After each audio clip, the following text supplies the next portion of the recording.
Галина Семеновна, добрый день. Здравствуйте. Мне известно, что вы являетесь ветераном Советского Красного Креста. Вы имеете медицинское образование?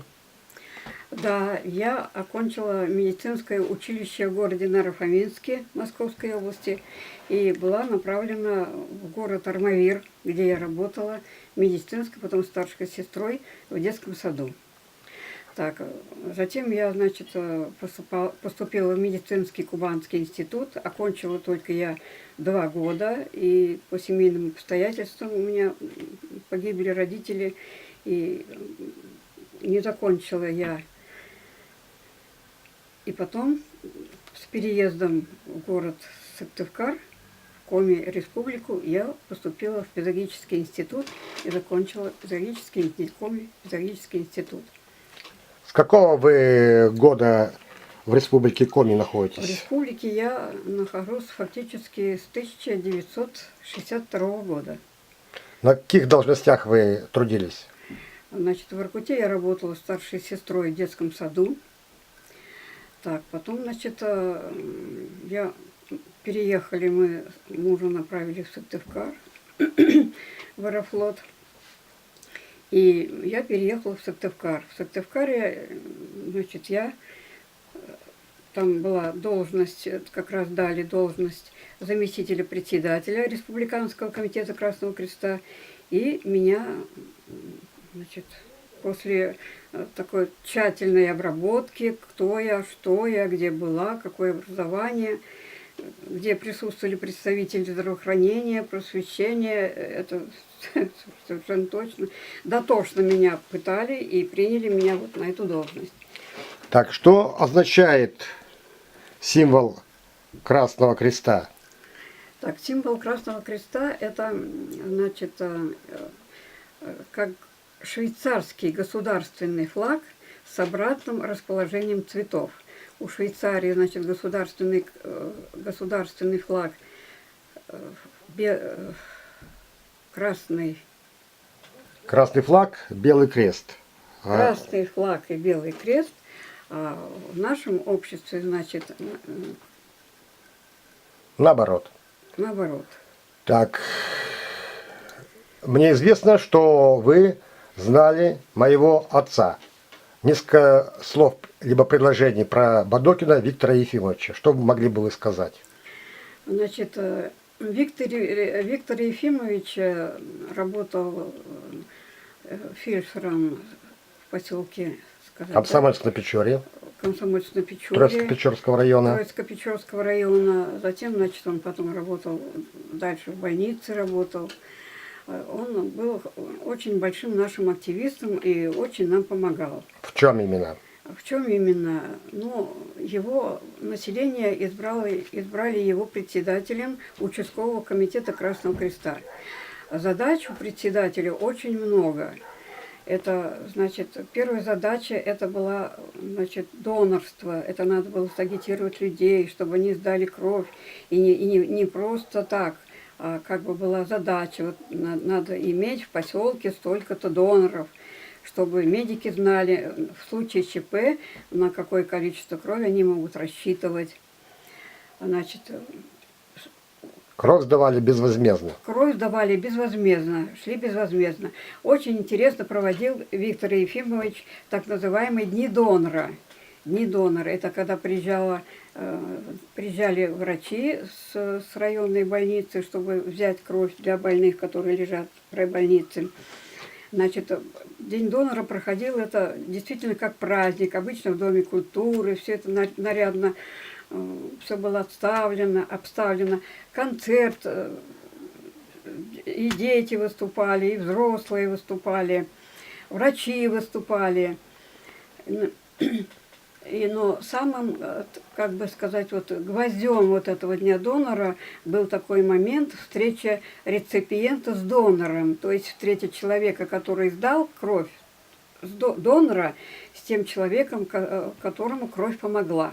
Вот это была, значит, самая, как бы, действенная акция по пропаганде донорского движения. Какие были культурно-массовые, но в то же время обязательные такие мероприятия, которые проводились в то время? То есть в каждой школе были Да. организованы Да, вот, дружины юных санитаров. да, значит, вот председателями, вот в данном случае Виктор Ефимович, председатели Красного Креста, они, значит, в первую очередь занимались подготовкой по определенным санитарным программам населения.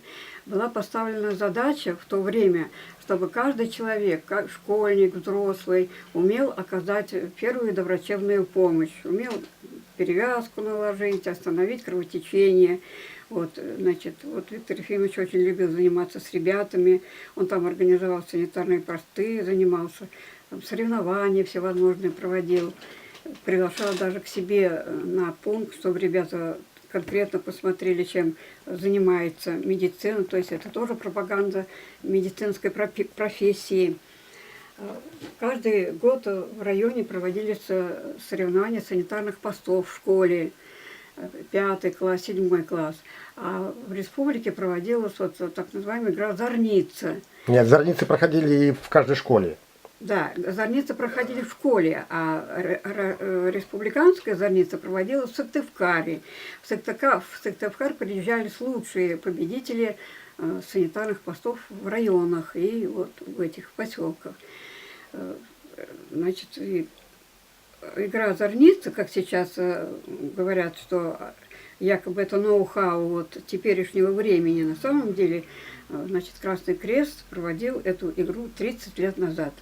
И участвовал в этом, в подготовке ребят, участвовали медицинские работники, активисты Красного Креста, и представители различных служб, и гражданской обороны, и обком комсомола очень активно участвовал.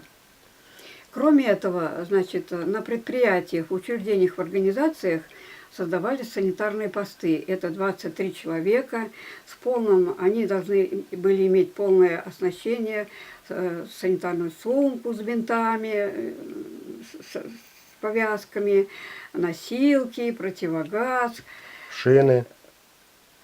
Да, полное оснащение. То есть, как бы, если случилось бы ЧП, то уже на предприятии была готовая дружина, подготовленная медиками к оказанию медицинской практической помощи большому количеству населения. Все-таки 23 человека – это не 4 человека.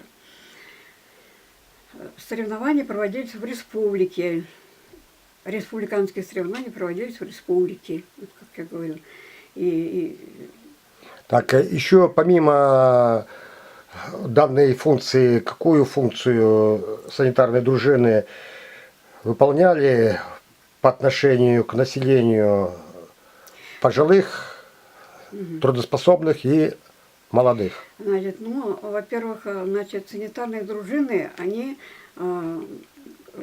их так в одной из задач было, это контролировать санитарное состояние, соблюдение техники безопасности на предприятии, на производстве.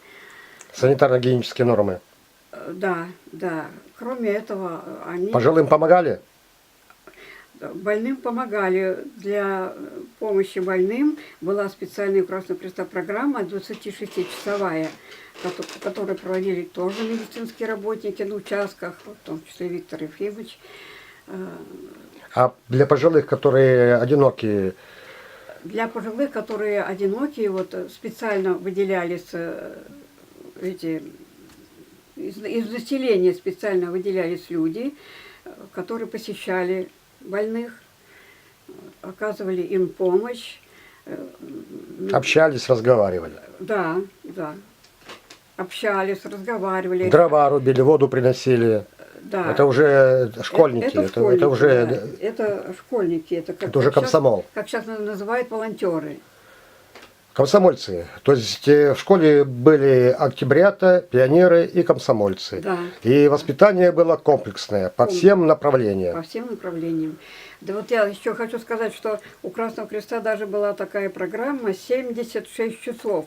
Согласно этой программе, работники ГАИ, тогда они назывались, а также, значит, работники ГАИ, а также водители обучались этой программе. Это мы обучение проводили вместе с Министерством внутренних дел.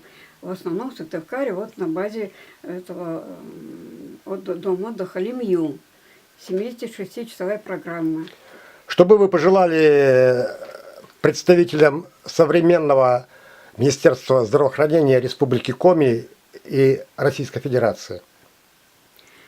Ну, представителям, конечно, здравоохранения я бы пожелала прежде всего проявлять больше милосердия к больным. К больным. Раньше, значит, была такая установка, если человек лежит, допустим, дома или ему 80 лет, то врач, участковый врач или медсестра обязательно, даже без всякого вызова, идут и должны проверить, как она себя чувствует, в чем нуждается. Сейчас, как известно, без вызова ни к одному больному, старому человеку никто просто так не придет. Да и вызов сделаешь, и то это надо записаться. С неохотой приходят. Да. Вам сколько лет уже? Мне 82 года. Так, и вы являетесь... Я являюсь ветераном Советского Красного Креста. Вот, насколько мне известно, пока я одна вот за это время. Ну, у нас сейчас как бы существует Красный Крест номинально, может быть. Формально. Формально, да.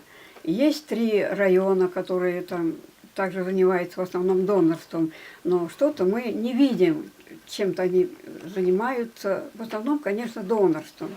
А вот какими-то другими, значит, такими решают какие-то другие социальные задачи, мы это не видим. И мне хочется, чтобы, значит, Министерство здравоохранения все-таки обратилось вот к существующему нынче председателю Республиканского Красного Креста, и чтобы привлекать больше тех людей, которые помогают больным, одиноким, их больше привлекать и в поликлиниках привлекать их, и везде там, где находится очередь, в поликлиниках